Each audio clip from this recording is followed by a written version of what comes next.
What up, everybody? What up, everybody? What up, everybody? Welcome back to another episode of AC Reviews the World. I am your host, AC the Engineer, and we are at episode 92.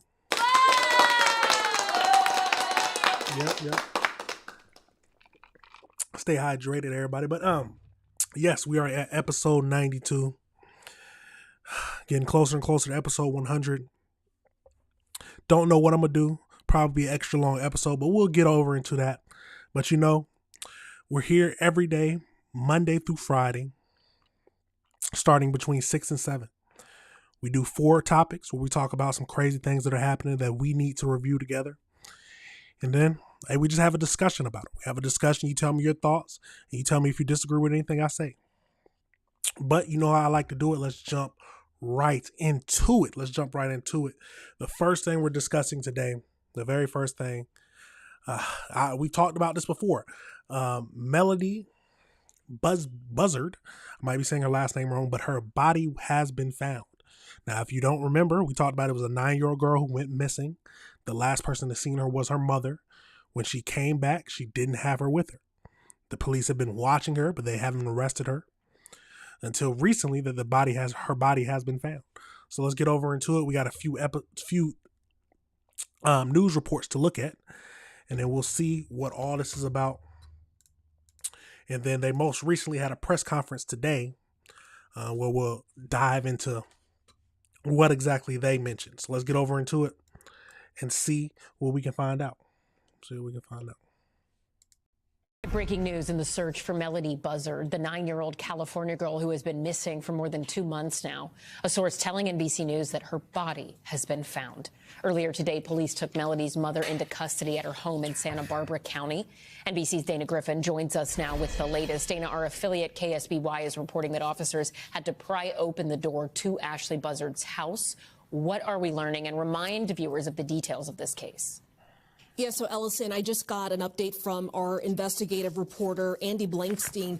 He can confirm, based on a law enforcement source familiar with this investigation, that 9-year-old Melodee Buzzard's body was found earlier this month, found out of state. Now, this is very shocking and the news that a lot of people have been waiting to hear because it's been several months since she went missing. She was last seen October 9th. We've seen the surveillance video showing the mom and daughter. This was at a California car rental counter where they were both donning fake wigs. Video taken by neighbors this morning at around 7:45 showed Ashley Buzzard being taken in handcuffs, led away by officers. The neighbors there describing it as quick and quiet. Now, investigators say they expect to give more details on this case later today, and they say that they have a, quote, major development in this investigation. The Santa Barbara County Sheriff's Office has been investigating this since October. Melodee, as I mentioned, has been was last seen October 9th while on a 3-day road trip with her mother. No one knew where she was. The mom came back. Melodee was nowhere to be found. Ashley, the mom, the 40-year-old mother, she was actually arrested in November for false imprisonment charges. Well, a judge later dropped those charges for insufficient evidence. And so here she is rearrested just a couple of days before Christmas. And we hope to learn more information about Melodee, her 9-year-old daughter's death and disappearance. Absolutely sickening. Very sickening. So yeah, she was the last person. She's the last person we know seen her alive. And she came back without her. Last people we've seen is just her wearing fake wigs. Her and her daughter wearing fake wigs at a car rental place. It's a crazy crime. But let's get over into because they actually did a news release, press release. So let's get over into that. We'll skip over to this. Melodee's. Get into this right here. We have recovered a significant amount of evidence that clearly indicates that this heinous crime was committed by Ashley Buzzard, Melodee's mother, and the very person upon who she relied upon and trusted the most in this world. From the moment this case was reported, our detectives pursued every lead with determination, with urgency, and with compassion.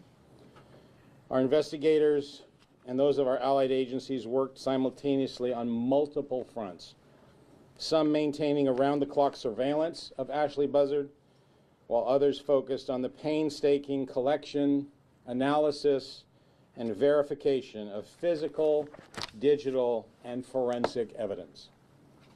That sustained effort was critical in bringing this case to where it stands today. Throughout this investigation, our detectives faced deliberate efforts to prevent them from finding Melodee and uncovering the truth. Despite those attempts, their focus never wavered. They remained disciplined, methodical, and relentless in their pursuit of the facts. Whenever obstacles were placed in their path, they overcame them. When cooperation was withheld, they relied on the evidence. Their commitment did not falter, and their determination did not fade. They followed the facts wherever they led, and that ultimately is what brought clarity and resolution to this case. Now I'm going to go over a timeline of the major developments in this case. Before I do that, though, and before I walk through it, I want to thank in particular, and we'll go into some further detail of our allied agencies that helped us, but two in particular that I want to recognize at the start of this, and that is the Federal Bureau of Investigation, which has been with us throughout the investigation and has helped us not only in our regional area but also out of state. And I particularly want to thank Sheriff Micah Gully and the members of the Wayne County Sheriff's Office in Wayne County, Utah. Who he's thinking. While this remains an active criminal case and certain details are still being investigated and cannot be disclosed at this time, I can share with you now a timeline outlining the major investigative milestones. October 14th, 2005, a school administrator reported Melodee's prolonged absence from school. Deputies responded to the family's residence in Lompoc, where her mother, Ashley Buzzard, was contacted. Melodee was not at the residence, and Ashley provided no verifiable explanation for Melodee's whereabouts. October 15th, 2025, detectives served a search warrant at the Buzzard residence in the 500 block of Mars Avenue in the Lompoc area, looking for evidence pertaining to Melodee's whereabouts.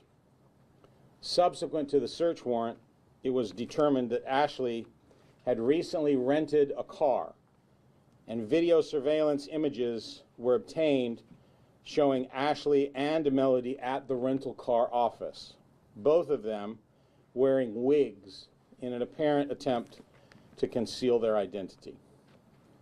These images were shared with the public on October the 22nd in an attempt to obtain additional information about their whereabouts. On October 24th, 2025, detectives shared an updated timeline and travel route with the public of Melodee's last known movements along a multi-state round-trip travel route that included California, Nevada, Arizona, Utah, Wyoming, and Nebraska, with a return route including Kansas, Colorado, Utah, Arizona, Nevada, and then back to California. Detectives learned that along this trip, Ashley switched the license plates on the vehicle she had rented to a New York plate, and found out that she would back her vehicle into gas stations in an apparent attempt to avoid detection by their surveillance cameras.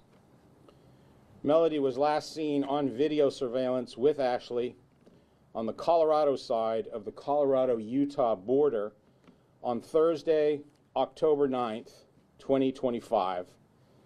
And detectives now believe that Melodee was murdered shortly after that stop.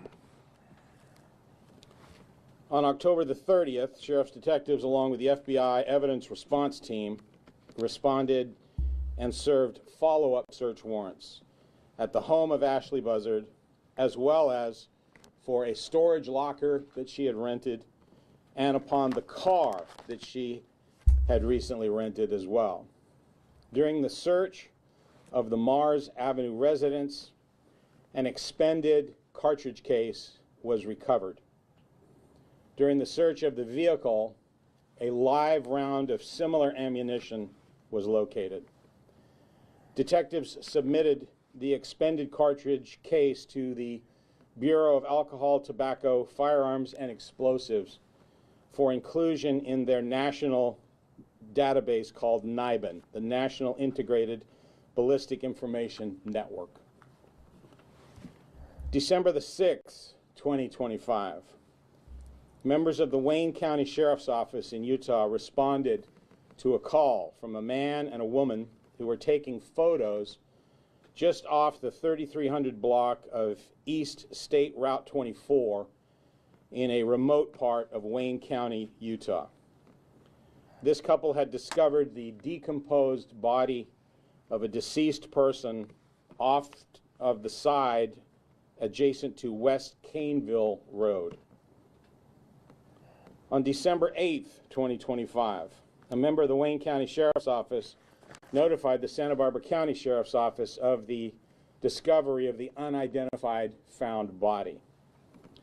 Although immediate identification of the deceased person was not possible, it was apparent that the decedent was a female who had died from gunshot wounds to the head. Oh my God. December 17th, 2025. The Bureau of Alcohol, Tobacco, Firearms, and Explosives examination of cartridge cases found at the Utah crime scene resulted in a NIBIN hit linking them to the single cartridge case that was found at the Buzzard residence. Yeah. On December 22nd, yesterday, the FBI crime lab notified our agency that DNA analysis had determined that the remains found in Utah were a familial DNA match to Ashley Buzzard. You shoot your own daughter in the head? You shoot your own daughter in the head. You know where you're going. Let's keep going. Today, December 23rd, 2025, members of the Santa Barbara Sheriff's Office and the FBI served search and arrest warrants at the Mars Avenue residence and arrested Ashley Lynn Buzzard for the murder of Melodee Buzzard. Ashley was taken into custody without incident, and she was booked at the Northern Branch Jail for first-degree murder, where she is currently being held without bail. While these developments represent important steps towards holding Ashley Buzzard accountable for the murder of her daughter, they do not diminish the profound loss that we are acknowledging today. Yeah, 100%. So we lost a 9-year-old girl, and her mother was the one to do it. It's a tragic situation no matter what, but I'm happy that some closure is coming from this, because they've been searching for her for months, and they finally get a break. Someone finds the dead body. It's a tragic situation. But I said this before. I said most likely, it's a horrible thing to say, but if she's so calm and she assuming that no one would ever be able to find her. That's what she assumed. So I figured that she was already gone. And she died not too long after that last photo of her in a wig at the car rental place.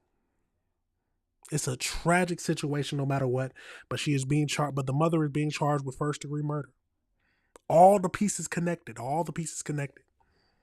Absolutely tragic situation, y'all. But let me know your thoughts on that situation. How do you feel about it? First degree, she's as a premeditated, so she's gonna get a good amount of time, probably life. And then you know how the mothers who can't see their kids are in jail. You find out that you killed your own kid. It's not going to be a pretty sight. It's not going to be a pretty sight, but it's a crazy situation. But that chapter is closed until we get into court. I don't see how she can get out of this, but we will keep up with this to see if anything crazy happens. Absolute crazy. Y'all let me know your thoughts on that situation. We're going to pivot over into this next topic we're going to be looking at today. It's tragic. It's always something tragic, it seems like, but we got a child abusing couple. I got 2 videos to look at, but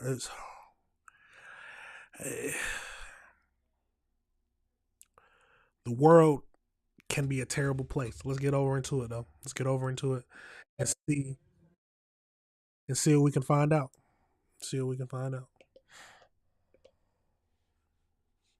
And that breaking news coming out of Roseville tonight, where 2 people have been arrested after a 7-year-old died and a 5-year-old girl was found injured. Police responded to a call about an unresponsive child around 7:30 this morning at a home on Oahu Court. That's where KCRA 3's Leanne Denyer joins us live now. So, Leanne, what else have you learned in just the last few minutes? As of the last few minutes, law enforcement still very much here. This is still very much an active scene, but it was about 40 minutes ago that Roseville police was able to put out a significant update saying that 2 people had been arrested and charged with murder and child abuse. Again, that update came just about 40 minutes ago when they said that they were able to determine that this was a suspicious death. Roseville detectives identifying the suspects as Jessica Savansky and Retiquel Dupree. Police say that the 2 are a couple and both lived at the home. We have some video from earlier today so you can see what this scene looked like in the daylight. Roseville police say that first responders received a call again about 7:30 this morning for reports of an unresponsive child. They say that they found the 7-year-old injured and rushed her to the hospital. Officers then did a sweep of the home and found the 5-year-old also injured. Police say that 2 additional children were asleep inside and were unharmed. So as you can see out here live, this is still an active scene. We've watched law enforcement spend a lot of time in this garage area of this home. And again, First thing I want to say is that I'm happy that the police did some investigating, because obviously they called because, one, the 7-year-old was not responding, and then luckily the cops did investigated the house and found the 5-year-old with the same injuries. I don't know if they were, but with injuries as well. And if they would have just went with the 7-year-old and went about that, but I'm assuming since it was unresponsive and dead, they had to do a sweep. So it's a tragic situation. Let's keep going. And just there's a lot going on here. It has been a very busy afternoon. I do want to mention that earlier today, the Placer County Sheriff's Office was able to confirm to me that Dupree, one of those suspects, was booked into the Placer County Jail on grand theft and conspiracy and firearm charges. Spokesperson telling me, though, this is a Roseville PD case, a separate case, and couldn't provide any additional details. Roseville police confirmed just within the last couple of minutes that Savansky was the biological mother of both victims. So again, a lot of information just coming in here at 6 o'clock, and the significant update being that these 2 individuals who are a couple have been arrested and charged. We also know that several of Dupree's family members are here. They are in the neighborhood. They are very upset, and again, trying to figure out what exactly is going on here.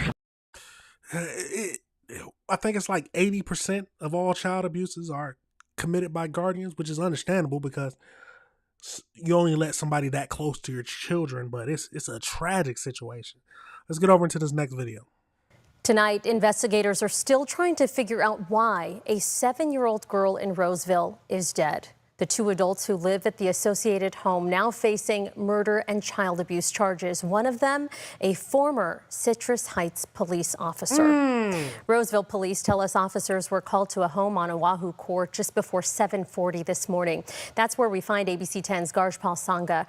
Garjpal, this has been such a disturbing investigation as it unfolds, and you've been out there all evening. What have you learned as police try to piece this together?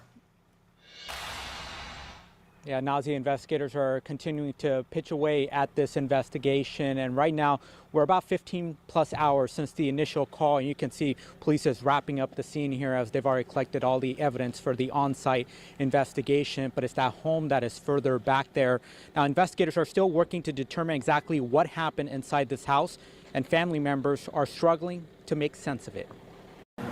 Constant movement in and out. That is what neighbors have seen at this home on Oahu Court. Now, Roseville police are working to understand what led to a 7-year-old girl's death. The initial call was for an unresponsive child. Then more help was called in. Excuse me, you start investigation. There's obvious trauma. Trauma. Roseville police reported injuries to 2 girls, one 7-year-old and the other 5-year-old. They were both taken to the hospital where the 7-year-old died. 2 other children were asleep inside the home and were not hurt. Detectives arrested 27-year-old Retta Crow Dupree and Jessica Savingsi, who is 26. Citrus Heights police confirmed Dupree worked for them back in 2021 and was fired. Police say the 2 were dating, lived in the home, and that Savingsi is the biological mother of the injured children. Both are facing murder, conspiracy, and felony. So he wasn't the biological father, I'm assuming. Let's back it up just a tad bit. So the mother, yeah. I hope she wasn't involved, but I'm assuming since she's arrested, she was. But he's a former officer, and he was taking part in abusing these children who weren't even his own children. It's not to say that it should be your own children, but at the end of the day, I'm saying, ladies, be careful who you decide to leave with your kids. But if she was she's just as bad as him. Let's keep going. Citrus Heights police confirmed Dupree worked for them back in 2021 and was fired. Police say the 2 were dating, lived in the home, and that Savingsi is the biological mother of the injured children. Both are facing murder, conspiracy, and felony child abuse charges. We already told your other sister just to refer her to the jail, okay? So that's all I can give you at this point, right? Family members of Dupree came to the scene trying to understand what happened, at first believing the injured children were their own nieces. Wait. This makes no sense. He would never. Later learned Savingsi is the victim's biological mother. Some family members insist Dupree is not capable of the crime. My brother wouldn't do that. Look at this. My brother is nowhere ever capable of something like this. No. I bet it was her. I think it was her. If anything, it wasn't my brother. It was. And back out you here already live. said, if anything, it wasn't my brother. Let's play that back one more time. First believing the injured children were their own nieces. Wait. This makes no sense. He would never. Later learned Savingsi is the victim's biological mother. Some family members insist Dupree is not capable of the crime. My brother wouldn't do that. Look at this. My brother is nowhere ever capable of something like this. No. I bet it was her. I think it was her. If anything, it wasn't my brother. It was. You know the family members, how the family members will react. But we don't know what was happening in that house. Let's keep going. Obviously, I hope the police had some evidence to show that he was involved somehow. I'm assuming so, but let's keep going. And back out here live, as you saw, police were kind of tearing down the scene here. Again, they were here 15 plus hours gathering evidence, and that's the home where they were initially called to. Now, Roseville police is now releasing additional details about the child's injuries or what led to her death, citing the ongoing investigation. But the adults involved and also those suspects are being held in the Placer County Jail, and they're not eligible for bail at this time. Reporting. Absolutely crazy situation. Let's go over into an article real quickly just to see if we can get a little bit more information about this whole situation. So let's get over into it. So Roseville couple arrested in suspicion of the murder of the death of a 7-year-old. So police in Roseville arrested a couple, so 7 years old, so 26-year-old Jessica and her boyfriend were arrested in suspicion of murder early Monday morning. Officers responded to the medical call of the home for a 7-year-old girl who was unresponsive. A 5-year-old girl at the same home was injured and taken to the hospital for treatment. Let's see. The two people were reportedly dating and living at the residence where the children were found, facing charges including murder, conspiracy, felony, child abuse. Two other children in the home were asleep and unharmed during the incident. The couple was booked at the South Placer County Jail. They're praising their team. Yada yada. Our hearts are impacted by this tragic loss. Let's see. Seems like that is the main information we get from this article. Anything? Yep, that's the most recent one. Let's see. Two other children uninjured.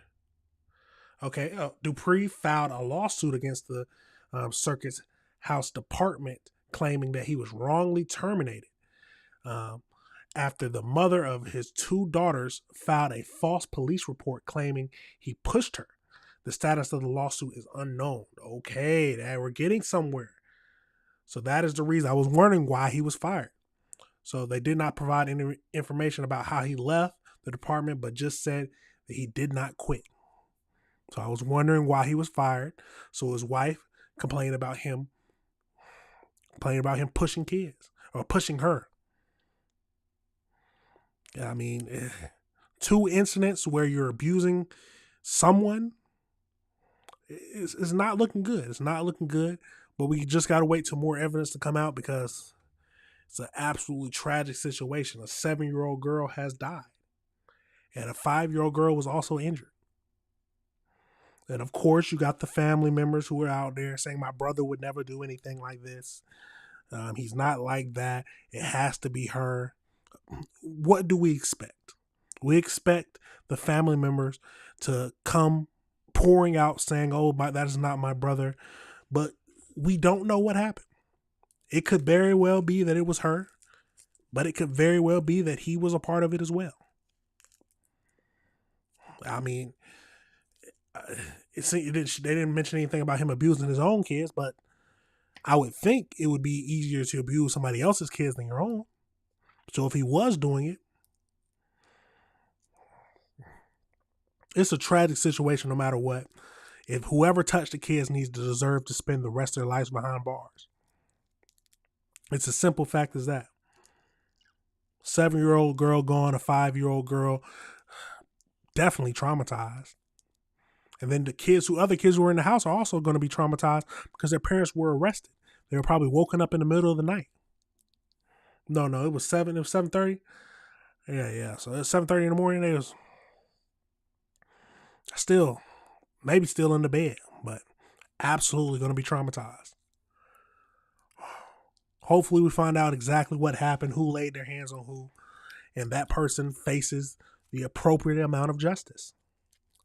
Going to jail. And whatever happens to him in jail, happens to him in jail. It's a crazy situation. Y'all let me know your thoughts on that situation. Let me know if you disagree with anything I said. At the end of the day, just love your kids. Love your kids. And women, be careful what kind of man you let around your children. Because some men are crazy. But same thing can be said about women. There's some women that are crazy as well. Absolutely crazy situation, y'all. We're going to keep up with this. But let me know your thoughts and let me know if you disagree with anything I said. Absolutely wow. We're going to pivot over into the next topic we're going to be talking about today. We got a woman stabbed at Barnes & Noble. An older woman stabbed at Barnes & Noble. If you don't know what that is, that's a bookstore. I don't know if they're everywhere, but I know they have them in the South. Barnes & Noble bookstore. So she was stabbed. We're going to get over into a few videos about this. And then we'll also see if we can find an article as well. At the end of the day, it can be a scary world. I say that all the time. It can be a scary world. But we got to keep living it. Let's get over into this video and see what we can find out. See, we got two little videos. We're going to a shorter one, and then we're going to a longer one after this. But let's get into it. It's a little short. According to police, last night, shortly before 8 o'clock, The stabbing occurred inside the Barnes & Noble. They have not determined yet what the motive was for the stabbing, but they say this woman was stabbed inside the store, and then the attacker ran out of the store. Police later determined who that fellow is. They say it's 40-year-old Antonio Moore.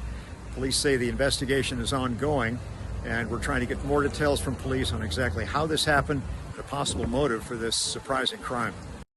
Absolutely crazy. Let's go over into this next one. Good afternoon. I'm Yasmin Jolmis. Thank you so much for joining us. We want to get right to that breaking news involving a woman stabbed to death inside a Palm Beach Gardens bookstore. Our Caleb Califano is live outside the Barnes & Noble in Legacy Place, a very popular area. Caleb, you know what happened, more about the victim and the suspect. Caleb, good afternoon. That is exactly right. We do know that the Barnes & Noble behind me here in Palm Beach Gardens is back open today. We talked to a number of customers earlier this morning who say they're absolutely shocked by what happened inside. Now, the Palm Beach Gardens Police Department does tell us the stabbing happened here just before 8 o'clock last night, and just to confirm, it was inside the Barnes & Noble. When officers went inside the store, they found the victim, which has now been identified as 65-year-old Rita Launcherich. They immediately tried to render aid and transported her to a local hospital, where police say she later died from her injuries. Police have also identified the suspect, who is 40-year-old Antonio Moore, who immediately left the scene after the stabbing. He was located by investigators a short time after. He is now at the Palm Beach County Jail, charged with first-degree murder. We have looked into his past and have not found any prior charges.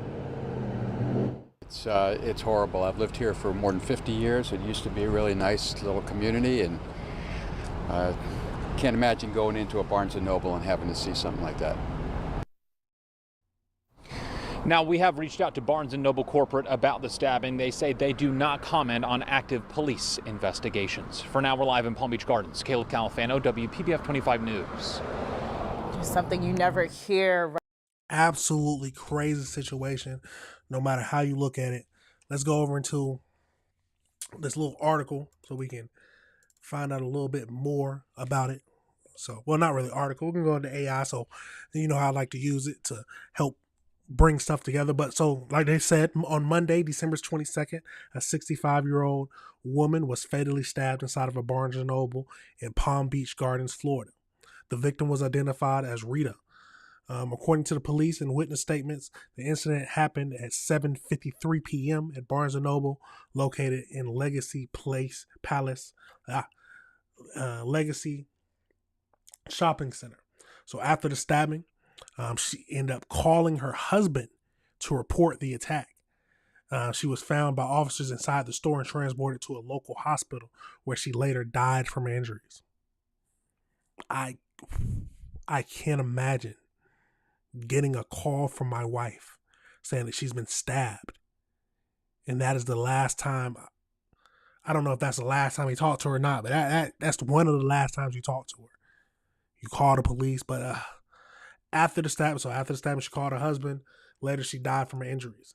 Rita's husband says moments after the attack Monday night, his wife called him on the phone telling him that she was stabbed. So authorities arrested 40-year-old Antonio Roderick Moore shortly after he allegedly fled from the store on foot. Moore was booked into the Palm Beach County Jail earlier Tuesday, December 23rd. The suspect was located short time later. So let's see current status. So Moore is charged with first-degree murder and is held without bond. I love to hear that, without bond. So the police are still working on determining a motive, which occurred during one of the final nights of the holiday season. Barnes & Noble management has acknowledged the tragedy, and then they're reviewing safety protocols. They love to say that. They're reviewing safety protocols. Absolutely crazy, but that is the suspect right there. It's a crazy world. Now, I don't know if that's his hair, but that makes him look homeless. I don't know if he was...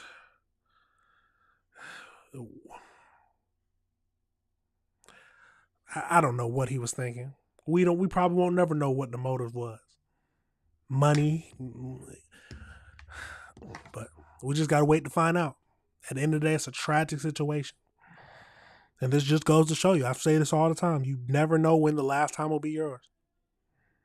You never know. You're just at Barnes & Noble. Barnes & Noble, just getting a book, maybe reading. And then for some reason you get stabbed. Hopefully we'll find out more information about this case, but something we had to bring about. I feel bad for the family. You got to pray for the family, the husband, because that's God. Oh, I can't imagine. Absolutely crazy situation, y'all. Let me know your thoughts on that whole situation.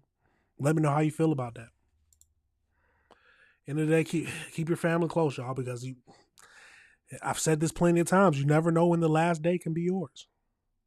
So enjoy the time you're having now. Play, talk to people, and just enjoy spending time with your loved ones. Because all it takes is one deranged person to, for some reason, stab you. It could have been he wanted money. There's plenty of reasons that this could have happened. But it did. And at the end of the day, just take care of the people around you and spend as much time with them as you can. It's a crazy world we live in, y'all. It's a crazy world. But we got to review the world together. We have to review the world together. Absolutely crazy. But we're going to pivot over into our next topic we're going to be discussing today. We got to get over. It looks like there was a nursing home explosion. So it looks like there was a nursing home explosion. It looks like several injured.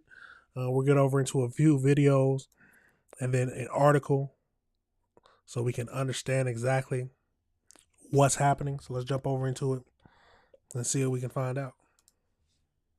Keep an eye for you as well on a situation of another breaking news of an explosion that was reported at a nursing home in Bucks County, Pennsylvania. Here is the aftermath of that situation right now, and we'll be waiting for key updates as well. But a very, very unfortunate situation that played out just days before Christmas. This explosion happening at a nursing home once again in Bucks County in Pennsylvania. So a live look right there that we're able to provide you with two big breaking news stories coming out of the Northeast. We'll be keeping an eye on those stories for you as the hours continue into the evening. But again, another live look here. Nursing home. Do you know about how many people live there? 100, 200? No, more than 200. Yeah. They got a first and second floor. Yes. Oh my God, this is horrible. Thank God he's still here. But so many people came out, didn't make it. Yeah. All right. Thank you so much. Thank you. You have a blessed day now. Yeah, you too. He still got his pajamas on, huh? Yeah. Yeah. I gotta take him to Lower Bucks Hospital. Okay. Thank you.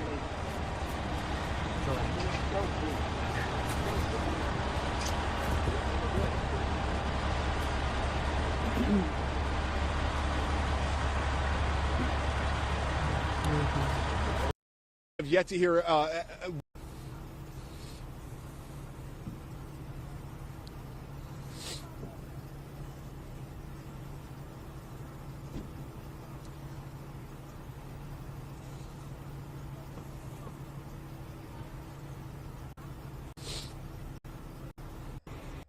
we don't have a ton of confirmed information, but let me just start with the scene itself. In terms of the size, this is as large a breaking news scene as I have covered in my 10-plus years as a journalist. Let me step out of the way so you can see what we're seeing here.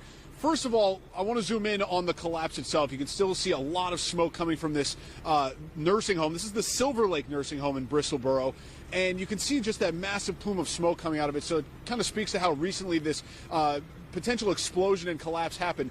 And then surrounding that, you can also see what's collapsed underneath all of that smoke. Much of this building here has now been essentially leveled to the ground. And then surrounding that, we have tons of fire trucks. I count at least a dozen of them here on scene, and at least two large ladders over the top of this building that collapsed. And my photographer was telling me, he got here about 15 minutes before I did, that for the past 20 minutes or so, they have been dousing this building with water, which would seem to imply that there were some flames or some sort of explosive material surrounding this collapse. And beyond that, there are just a ton of first responders. I'm talking about from Philadelphia, Fairless Hills, Bristol Township. I mean, the entire area seems to have responded to this active scene. And then I'll finish by just describing that off camera over to my right, the viewer's left. There are a number of folks who live in the community around here. We spoke with them briefly just before I hopped on camera, and a lot of them told us that it's their loved ones that are actually inside there. So they are worried right now. Of course, they're not going to leave the scene anytime soon. They want to know what's happened to their potential family members, as there is a search and rescue operation underway as we speak. So a lot of anxiety here, a lot of concern about the folks who may still be trapped inside of this nursing home.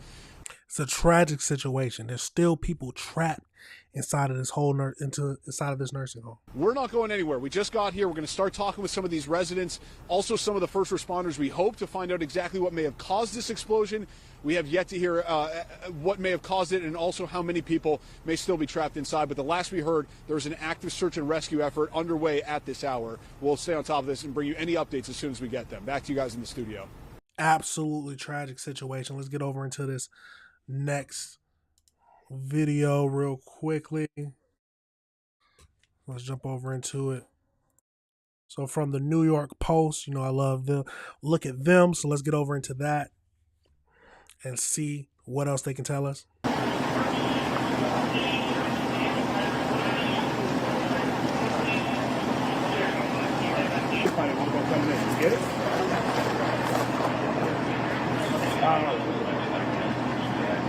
And then when I came, I saw all the emergency vehicles coming in and they blocked us. So I went around and then I said, let me walk. And then the explosion came on. There was a loud explosion and they told all of us to get back. And that's how I came back. You have co-workers in there? Co-workers in there. I'm calling them and they're not answering. I tried to get through, but you know, the officers, they said, no, I should get past them because it could still be dangerous.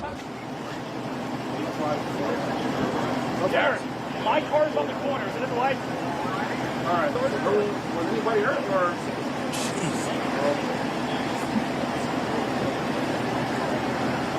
Make sure I get back.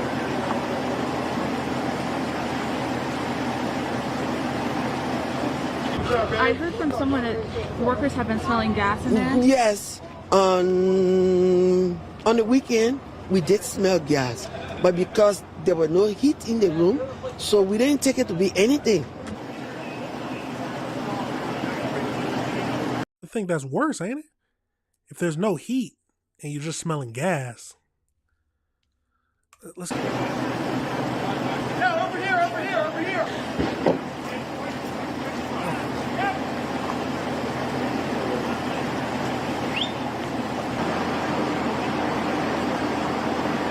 I have my feet.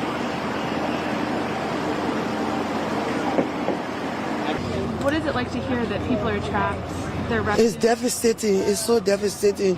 And it's like a big family in there.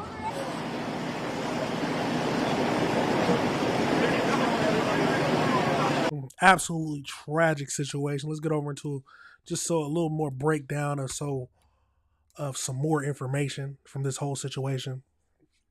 So on Tuesday, December 23rd, a major gas explosion and 2-alarm fire occurred at the Silver Lakes Healthcare Center, known as Silver Lake Nursing Home. So the incident was reported around 2:15 p.m., caused a partial collapse of the building and has been declared a mass casualty incident. The facility located at 905 Tower Road. So multiple injuries have been reported, and authorities believe several people may still be trapped inside the collapsed portion of the building. So evacuation.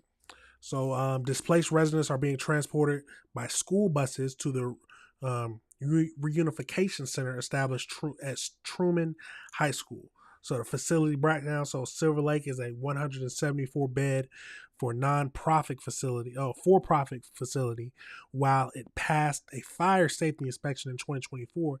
It currently holds a much below average rating from the medical care due to the health inspection.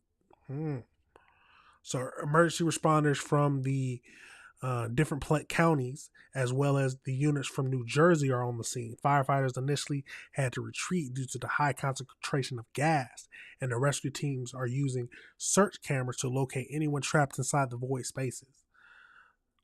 So Governor Josh Shapiro has confirmed his administration is in direct contact with the local first responders to coordinate resources. The cause of the explosion is widely suspected to be gas related, though a formal investigation is not ongoing. So you heard what the lady just said who works there. She said that they smelled gas over the weekend, but there was no heat, so she wasn't concerned. I don't know how those two things go together, but if I smell gas and there's no heat, I mean, smelling gas in general, I'd be concerned. Maybe if I just turned on like the gas stove or something like that, you smell a little bit. Yeah, that's different. But smelling it and there's no heat anywhere, I'll be concerned. So we're still waiting. So the investigation is still ongoing. We don't know exactly how many people have been trapped, but they're calling it a mass casualty incident. That's what the local authorities are calling it. And it's most likely gas related. At the end of the day, we got to pray for the people who were hurt, pray for the people who were injured. Hopefully, some people can be rescued. It's a tragic situation no matter what, especially when places it happens in, like a nursing home where people can hardly move in general, hardly get out the way. So it's a devastating, horrible thing that can happen. And one of the worst places it can happen too. Absolutely tragic situation, but we will keep up with this story and we'll keep trying to find out what happens. Will anybody be held responsible from it, for who owns the nursing home, who works there? There's a lot of questions. Why were they smelling gas? Well, what is that hole? Was the employee mistaken? The job might have to say something to her. You know how jobs are. They'll say, that wasn't confirmed. They're going to say something. But absolutely crazy situation, y'all. Absolutely crazy. Let me know your thoughts on it. And let me know if you disagree with anything I said.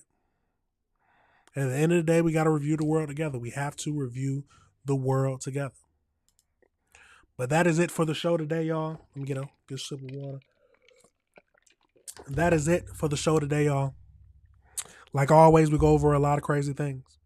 Let's go recap real quickly at the very end of it.